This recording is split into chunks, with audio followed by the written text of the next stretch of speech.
నమస్తే, welcome to BRK news special in depth. Rakhi పండుగ అన్నా చెల్లెలి అక్కా తమ్ముడి బంధాలకు ప్రతీక. అందరు అక్కా చెల్లెళ్ళు అన్నాదమ్ముళ్ళు ఎంతో సంతోషంగా గడిపే రోజు. కానీ ఓ మాజీ మంత్రి సీఎం ఇంట్లో మాత్రం బంధం బరువయిందా అనే అనుమానాలు రాకమానలేదు. గతంలో వాళ్ళు రాఖీ సెలబ్రేట్ చేసుకునే విధానం నలుగురికి ఆదర్శంగా నిలిచాయి. ఇప్పుడు మాత్రం ఆదర్శం దేవుడెరుగు. అన్నా అని పిలువాలన్నా, చెల్లి అని కలవాలన్నా బరువైన బంధం అడ్డొస్తోంది. కారణం ఎవరు? అన్నలు చేసే తప్పులా, చెల్లెలు పెట్టే తిప్పల్లా? ఎవరిని నిందించాలి? లేదా రాజకీయం అనే రంగుల రాజ్యంలో వారి బంధాలను వారే మర్చిపోయి గతి తప్పిన స్థితిలో పడిపోయారా? ఏది ఏమైనా తెలంగాణ మాజీ మంత్రి కేటీఆర్, ఎమ్మెల్సీ కవిత, ఏపీ మాజీ CM Jagan, AP PCC chief షర్మిలల బంధాలు బరవై బాధ్యతను మర్చినట్టున్నారు. ఈ రాఖీ పౌర్ణమి వారికి అమావాస్య రాత్రిగా మారింది.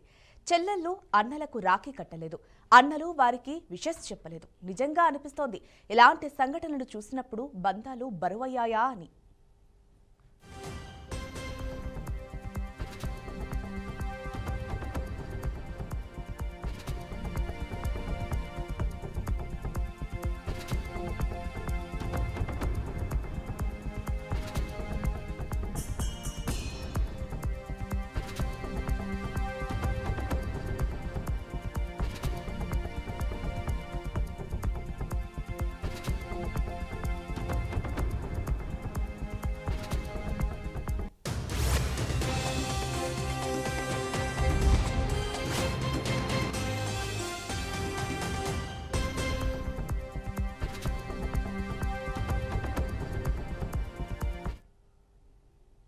రాఖీ పండుగ అంటే కేవలం దారం కట్టడం కాదు, హృదయాలను కట్టిపడేసే బంధం. కానీ తెలంగాణ, ఆంధ్ర రాష్ట్ర రాజకీయ కుటుంబాల్లో మాత్రం ఈ పండుగ రంగు కోల్పోయింది.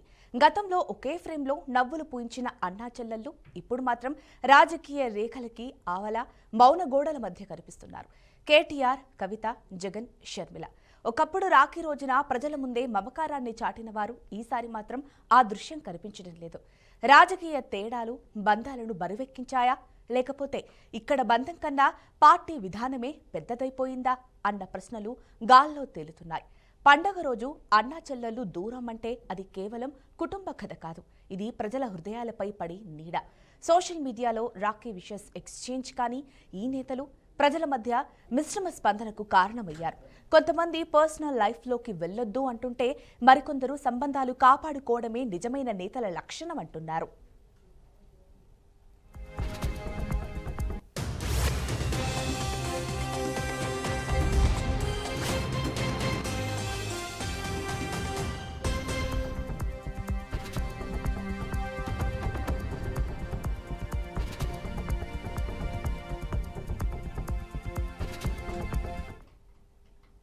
రాజకీయాలు అనుబంధాలపై గెలవకూడదనేది సిద్ధాంతం. కానీ ఇక్కడ అది ఓడిపోయింది.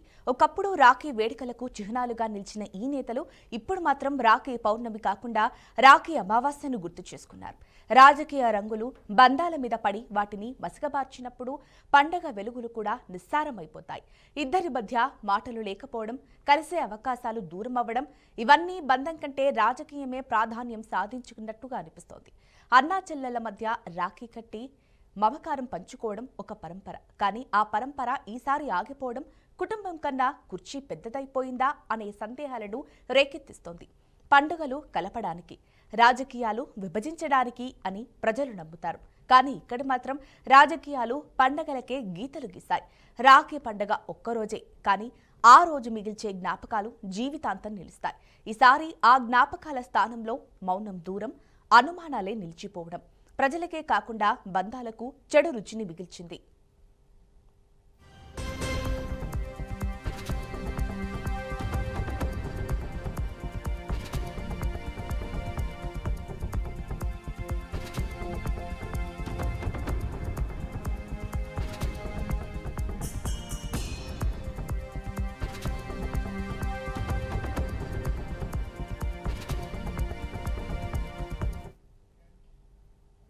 ఇక ఇదే అంశంపై చర్చించడానికి మనతో పాటు ఉన్నారు అనలిస్ట్ ఉప్పల లక్ష్మణ్ గారు. సార్తో మాట్లాడదాం. నమస్తే సార్. నమస్తే అమ్మా. సార్, రాజకీయ భేదాలు అన్నా చెల్లెళ్ల బంధాలను మసకబార్చే స్థాయికి చేరుకోవడం సహజమేనంటారా? అంటే ఎప్పుడైతే స్వార్థం పెరిగిపోతుందో అప్పుడు ఖచ్చితంగా అలాగే జరుగుతుంది. అన్నా లేదు, చెల్లెలు లేదు. రాజకీయాలు అలాగే ఉంది. అలాగే ఆర్థిక పరమైన అంశాలు వచ్చినప్పుడు కూడా అలాగే నడుస్తున్నది. మనకు తాజా ఉదాహరణ ఆంధ్రాలో జగన్మోహన్ రెడ్డి గారు, తెలంగాణలో కేటీఆర్ గారు. ఇద్దరికి చెల్లెళ్ళు ఉన్నారు. కానీ ఇద్దరు చెల్లెళ్ళు ఇద్దరు అన్నయ్యలను వ్యతిరేకిస్తారు. మరి రక్త సంబంధం ఎంతవరకు వెళ్ళిందో మనం చూస్తున్నాం కదా. గతంలో ఖచ్చితంగా రాఖీ కట్టేవాళ్ళు అన్నట్టు, మరి ఈసారి రాఖీ కట్టినట్టు మనము ఎక్కడ చూడలేదు. అలాగే ఆమె కవిత గారు మీ అన్నయ్య గారికి రాఖీ కట్టుతున్నారా అని అడిగితే ఆమె సమాధానం చెప్పకుండా దాటవేసింది మీడియా పర్సన్స్ దగ్గర. సరే, షర్మిల గారు అంటే ఎప్పటి నుంచో ఇంకా దూరంగా ఉన్నారు, చాలా కాలం నుంచి. ఇక్కడ హిందూ సంప్రదాయంలో చాలా పవిత్రమైంది అన్నా చెల్లెల యొక్క బంధాన్ని సూచించేది రాఖీ పండుగ. ఏ చెల్లెలైనా కూడా అన్న దగ్గరికి వెళ్ళి రాఖీ కట్టి ఆశీర్వాదం అనేది తీసుకుంటారు. మరి గత సంవత్సరం కానీ అంతకుముందు కానీ మనం చూసాం వాళ్ళు రాఖీ కట్టడం ఇవన్నీ కూడా. మరి ఈసారి వెళ్ళలేకపోయారు. మరి తెలంగాణ గురించి మొదట మనం మాట్లాడుకుంటే ఎందుకు అలాంటి పరిస్థితి వచ్చింది? ఇవాళ రాజకీయ పార్టీలో ఉంటూ తన యొక్క జాగృతి సంస్థ ద్వారా నేను కార్యకలాపాలు నిర్వహిస్తాను అని చెప్తున్నటువంటి కవిత గారు మరి ఆ పార్టీని వదిలిపెట్టారా వదలలేదా తెలియదు. ఎందుకు విభేదాలు వచ్చాయి అంటే, సరే ఆమె లిక్కర్ కేసులో అరెస్ట్ కావటం, అప్పుడేవో ప్రయత్నాలు చేయటం, బెయిల్ తర్వాత రావటం, తదనంతర పరిణామాలు, మరి వాళ్ళ అంతర్గతంగా ఆమెకు పూర్తిగా సహకరించలేదనా లేదా ఆర్థిక పైన అంశాలు మరి వాళ్ళ మధ్య ఏమైనా వచ్చాయా? ఇప్పుడు తండ్రి ఉన్నారు అంటే కేసీఆర్ గారు ఉన్నారు. సహజంగా ఏదైనా సమస్య వచ్చినప్పుడు ఇద్దరిని కూర్చోబెట్టి మాట్లాడి సర్దుబాటు చేస్తారని అందరూ అనుకున్నాం. మరి ఆయన ఎందుకు సర్దుబాటు చేయలేకపోయాడో తెలియదు. అంటే అంత సీరియస్నెస్ ఉందా ఇష్యూ ఏంటి అంటే, రాజకీయంగా పార్టీని కేసీఆర్ తర్వాత తన గుప్పిట్లో పెట్టుకొని నడిపిస్తున్నటువంటి కేటీఆర్ తనను పైకి రానివ్వడేమో అని కవిత అభద్రతా భావానికి లోనైందేమో అనుకుంటున్నాను. సరే, అంటే ఒక విధంగా కుటుంబ పార్టీ మనం దానికి ఎందుకంటే నిర్వచనాలు ఏం చెప్పలేము. పార్టీ అనేది కుటుంబ పార్టీగా మారిపోయింది. అది అలాగే 10 సంవత్సరాల పాలన చేసింది. ఇప్పుడు మరి అధికారం లేదు కాబట్టి ఈ సమస్య వచ్చిందా? అధికారం ఉంటే వచ్చేది కాదేమో తెలియదు. ఇంకా రాబోయే కాలంలో ఏం జరగబోతున్నది అంటే మనం రకరకాల వార్తలు వింటున్నాం. బీఆర్ఎస్ పార్టీని తీసుకెళ్లి బీజేపీలో విలీనం చేస్తారు అని. మరి దాన్ని ఆమె వ్యతిరేకిస్తున్నదా లేకపోతే ఆమె అంగీకరిస్తున్నదా? మరి అంగీకరిస్తుంటే ఎవరు వ్యతిరేకిస్తున్నారు? కేసీఆర్ ఏమైనా వ్యతిరేకిస్తున్నారా లేదా కేటీఆర్ వ్యతిరేకిస్తున్నారా? ఇప్పుడు సీఎం రమేష్ చెప్పిన దాన్ని బట్టి కేటీఆర్ విలీనం చేస్తానని నాతో చెప్పాడని ఆయన అన్నాడు. ఏది ఏమైనా కూడా ఆర్థిక పరమైన నేరాల విషయంలో ప్రాంతీయ పార్టీని ఇంకో జాతీయ పార్టీలో విలీనం చేయాలని అనుకోవటం అది కరెక్ట్ అయితే కాదు. కేసులే, రాజకీయమే. తప్పు చేశారా లేదా అన్నది కోర్టుకు తెలుస్తాయి. తప్పు చేసినట్టు శిక్ష పడుతుంది. కానీ ఉద్యమ పార్టీగా వెలిసినటువంటి టిఆర్ఎస్ పార్టీ సరే కారణాలు ఏవైనా బీఆర్ఎస్గా పేరు మార్చినా కూడా ప్రత్యేక తెలంగాణ రావటానికి కారణము కేసీఆర్ ఆయన పార్టీ అనేది అందరికీ తెలుసు. ఉద్యమం కూడా చేసి వచ్చారు. అలాంటి పార్టీలో ఇవాళ కుటుంబంలోనే లుకలుకలు రావటం అన్నది ఆ పార్టీ యొక్క ఇమేజ్ తగ్గుతున్నదని అయితే నేను చెప్పగలను. ఎందుకంటే ఏదో ఒక విధంగా కొన్ని కొన్ని అంశాల్లో కవిత గారు వ్యతిరేకంగానే మాట్లాడుతున్నారు. అంటే ప్రత్యేకించి తన సోదరునికి వ్యతిరేకంగా. రైట్ మరి సార్. రాఖీ సందర్భంగా మనము మాట్లాడుకుంటున్నాము. వాళ్ళిద్దరి మధ్య మరి ఎలాంటి అభిప్రాయ భేదాలు వచ్చాయి చెప్పండి.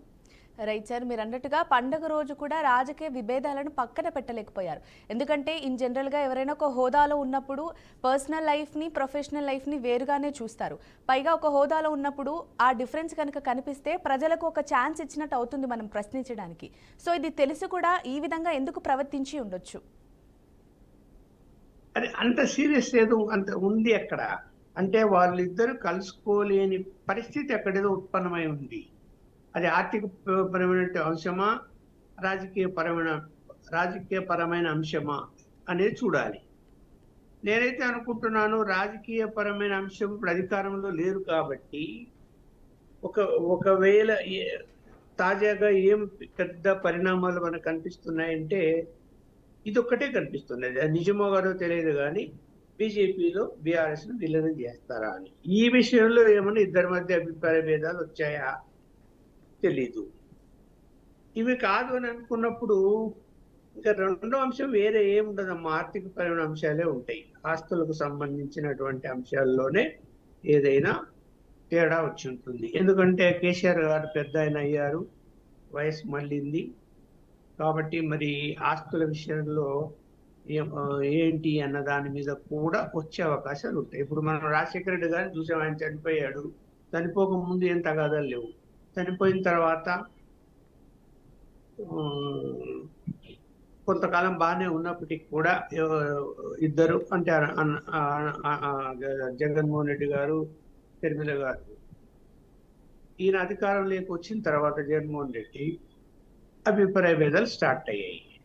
ఆమెకు రాజకీయ అవకాశాలు ఇవ్వలేదని, అలాగే తండ్రి గారు ఆస్తులు ఇమ్మన్నా కూడా తను ఇవ్వకుండా అడ్డు తగులుతున్నారని మనం చూసాం. అంటే అక్కడ రెండు కనిపించాయి, ఆర్థిక కారణాలు కనిపించాయి, రాజకీయ కారణాలు కనిపించాయి. తెలంగాణ ఆంధ్రప్రదేశ్లో ఇద్దరి మధ్య, షర్మిల మధ్య, జగన్మోహన్ రెడ్డి గారి మధ్య. ఇక్కడేమో మనకు బయటికి రాజకీయంగా కనిపిస్తున్నాయి కానీ లోపల ఆర్థికపరమైన అంశాలు కూడా ఉంటాయేమో అని నేను అనుకుంటున్నాను. అంత సీరియస్ అవసరం ఏముంది? రాజకీయంగా అంత సీరియస్ గా ఉండాల్సినటువంటి అవసరం లేదు. అభిప్రాయ భేదాలు ఉంటాయి.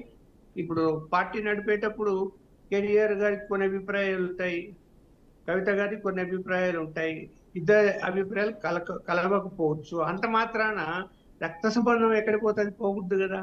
ఆమె వెళ్ళి రాఖీ కట్టాలి కదా. కట్టలేకపోయింది అంటే మరి ఏదో అంతర్గతంగా పెద్ద అంశాలు, అంటే ఇంకా మీ ముఖమే మేము చూడకూడదు అనేటువంటి స్థాయికి వెళ్ళిందేమో అని నేను అనుకుంటున్నాను. రైట్ సార్, ఈ మధ్య చూసుకుంటే కనుక ట్విట్టర్లో విషెస్ చేసుకుంటున్నారు. అంటే ప్రజల ముందు చూపించే మమకారం వాళ్ళ రియల్ లైఫ్లో లేదా సార్? ఒకవేళ ఇలా కంటిన్యూ అయితే కుటుంబ సంబంధాల కంటే పార్టీ విధానం ముఖ్యమని భావించే రాజకీయ నేతలపై ప్రజలకు కూడా నమ్మకం పోతుంది అంటారు సార్. మరి దీనిపైన ఏమంటారు? ఖచ్చితంగా నమ్మకం పోతుంది, పార్టీ ఇమేజ్ ఖచ్చితంగా పోతుంది. ఎందుకంటే పార్టీని అభిప్రాయ భేదాలు ఎన్ని ఉన్నా కూడా పార్టీని నడిపించుకుంటూ ముందుకెళ్ళాలి. ఆ నడిపించే విషయంలో చూసాం కదా, మరి ఎందుకు గువ్వల బాలరాజు ఇవాళ బీఆర్ఎస్ పార్టీని వదిలేసి బీజేపీలో జాయిన్ అయ్యారు? ఒక్కొక్కరు ఏం చేస్తారంటే వీళ్ళిద్దరి మధ్య ఉన్న విభేదాలని, సపోజ్ కేటీఆర్కి అనుకూలంగా పోయారు అనుకోండి, కవిత గారికి కోపం వస్తుందేమో, కవిత వెళ్ళి నాన్నగారికి ఏమన్నా చెప్తుందేమో, కేసీఆర్ గారు అటువైపు ఏమన్నా మల్లుతారేమో, మనకు వ్యతిరేకత అవుతుందేమో అని కొంతమంది భయపడతారు. అలాగే కవిత గారి వైపు వెళ్ళి యాక్టివిటీలో పాల్గొంటూ ఉంటే కేటీఆర్కి తెలిస్తే ఆయనకు ఏం ఆగ్రహం వస్తుందో, తర్వాత మన పరిస్థితి ఎలా ఉంటుందో పార్టీలోని ఆలోచిస్తారు కదా, చిక్కుకుపోతారు. ఇలా అభిప్రాయ భేదాలు ఉంటే కనుక ఇద్దరు కూడా ముఖ్యమైన వ్యక్తులే కదా పార్టీలో. కేసీఆర్ తర్వాత ఎన్ని చెప్పినా కూడా కేటీఆర్, కవిత గారు ఇద్దరు కూడా ముఖ్యమైన వ్యక్తులే పార్టీలో. బాధ్యతలు ఏమైనా ఉండే ఉండకపోవచ్చు, ఆయనేమో వర్కింగ్ ప్రెసిడెంట్, బాధ్యత ఎక్కువ ఉంది, ఈమెకేం లేకపోవచ్చు. కానీ లేకపోయినా కూడా ముఖ్య నాయకులుగా ఉన్నారు కాబట్టి అంటే ఒక గ్రూపులు ఏర్పడి ఉన్నాయి అలా. కవిత గారి గ్రూపు, కేటీఆర్ గారి గ్రూపు అని. సో మధ్యలో నలిగిపోయేది బహుశా గోల బాలరాజు లాంటి వాళ్ళేమో నేను నలిగిపోయే బయటకు వచ్చాడు అనుకుంటున్నాను. Right sir. మరి గతంలో అయితే రాఖీ వేడుకలను పబ్లిక్లో జరిపారు నేతలు. మరి ఈసారి మాత్రం దూరం పాటించారు. పైగా పండుగలనేవి ప్రజలను కలపడానికి. కాకపోతే ఈ నేతల మౌనం వల్ల ప్రజలకు ఏం సందేశం ఇస్తుంది అన్నట్టు, అంటే వాళ్ళకి ఏం సందేశం వస్తుంది ఈ విధంగా ప్రవర్తించడం వల్ల? అదే సందేశం ఏముంటుంది ఇక్కడ? ఇక్కడ ఇక్కడ నెగిటివే వస్తుంది కదా, పాజిటివ్ వచ్చే అవకాశమే లేదు. రాజకీయ విభేదాలు ఎన్నున్నా, కుటుంబ సమస్యలు ఏమైనా ఉన్నా కూడా ఆమె ఆ సంప్రదాయాన్ని పాటించి రాఖీ కట్టి ఉంటే కార్యకర్తలు కానీ నాయకులు కానీ పార్టీలో దాన్ని పాజిటివ్ గానే తీసుకునేవాళ్ళు, నెగిటివ్ గా తీసుకునేవాళ్ళు కాదు. ఇప్పుడు నెగిటివ్ గా తీసుకునే అవకాశం వచ్చింది. ఇప్పుడు ఇంతకాలము ఏదో అభిప్రాయ భేదాలు ఉన్నాయి, ఎప్పటికైనా కలుసుకోకపోతారా అని అనుకుంటూ ఉండొచ్చు కార్యకర్తలు. కానీ ఇవాళ పరిస్థితి చూసినప్పుడు ఇంకా కలుసుకోరేమో అని అనుకుంటారు కదా. అలా అనుకున్నప్పుడు ఇంకా గ్రూప్ తగాదాలు ఎక్కువైతాయి కదా. కవిత గారి గ్రూప్ అని, కేటీఆర్ గారి గ్రూప్ అని, అలా గ్రూపు తగాదాలు వస్తే ఏమవుతుంది అంటే పార్టీ బలహీనపడుతుంది. పార్టీ బలహీనపడితే, ఎందుకంటే పార్టీలో నుంచి అటుపోతే ఇబ్బంది, ఇటుపోతే ఇబ్బంది అనుకున్న వాళ్ళు ఖచ్చితంగా వేరే పార్టీలకు వెళ్ళిపోతారు, లేకుంటే పార్టీకి దూరంగా ఉంటారు. Right sir. ఇప్పుడు చూసుకున్నట్టయితే మొత్తం మీద కుర్చీ కోసం బంధాలను త్యాగం చేసే నేతల్లాగా కనిపిస్తున్నారు. మరి ప్రజలు ఎంతవరకు అనుబంధం కొనసాగిస్తారంటారు? అంటే ప్రజలు ఎన్నికలు వచ్చినప్పుడు ఎవరు సరిగా పరిపాలన చేస్తారు, ఎవరు చేయరు. మరి కేసీఆర్ ఆరోగ్య పరిస్థితి బాగలేనప్పుడు కేటీఆర్ మరి పార్టీని నడిపిస్తూ ఉన్నాడు కదా అనేది ఒకటి వచ్చినప్పుడు, కవిత గారి వర్గము అనేది ఒకటి ఉన్నప్పుడు వాళ్ళ ప్రభావం ఎలా ఉంటుందో మనకు తెలియదు. కాబట్టి కొంత సమయం పడుతుంది ఇంకా. అంటే పార్టీ, నేనైతే ఏమనుకుంటున్నా అంటే ఇలాగే కొనసాగితే పార్టీ ఖచ్చితంగా బలహీనపడుతుంది. ఇప్పుడు రాబోయేటువంటి ఈ లోకల్ బాడీ ఎన్నికల్లో పార్టీకి నష్టం అయితే జరుగుతుంది. Right sir. ఒక చిన్నపాటి వాదన అయితే వినిపిస్తూ ఉంటుంది సార్. ఇది కొంతమంది ఎలా చూస్తారు అని అంటే, ఏదైనా డ్రామా లాగా, అంటే ఈ విధంగా మనం నెగిటివ్గా ముందుకెళ్తే ప్రజల్లోకి ముందుకెళ్ళొచ్చు, తర్వాత అది సింపతిగా మారి మనకి ఏదైనా పార్టీకి మేలు జరిగే అవకాశం ఉంటుంది అనే కోణంలో కూడా కొంతమంది చేస్తూ ఉంటారు సార్. ఇప్పుడు వీరు చేసేది కూడా ఆ కోవకి అనుకోవచ్చా మనం? అలా నాకైతే ఏం అనిపించడం లేదు. ఒకవేళ మీరు అన్నట్టు పార్టీ ముందుగా బలహీనపడి ఉంది కాబట్టి వ్యూహాత్మకంగా అలా నెగిటివ్లోకి వెళ్ళిపోయి, అంటే చర్చ జరిగి దాని వలన లబ్ధి పొందొచ్చు అని అనుకుంటే అది పొరపాటు. అలా చేస్తే ఇంకా నష్టమే జరుగుతుంది వాళ్ళకు. ఆ డ్రామా ఆడారు అని తెలిసిపోతుంది కదా తర్వాత. ఒకవేళ మళ్ళీ కొద్ది కాలం పోయిన తర్వాత మీరు అన్నట్టు ఇద్దరు కలుసుకున్నారు అనుకోండి, అప్పుడు ఏమనుకుంటారు? ఇదంతా డ్రామా అని అనుకుంటారు కదా. లేదంటే వాస్తవాలు బయటికి చెప్పాలి. వాళ్ళు చెప్పగలుగుతారా? రాజకీయాల్లో చెప్పరు, నిజాలు ఎప్పుడు బయటికి చెప్పరు. అందువలన ఎటు తిప్పి నష్టమే అది. అటు ముందుకెళ్ళినా లేదు, కలిసి వెళ్ళినా నష్టమే. బాగా డ్యామేజ్ అయితే జరిగిపోయింది. Right sir. ఉప్పల్ లక్ష్మణ్ గారు, thank you so much for the analysis. Thank you అండి.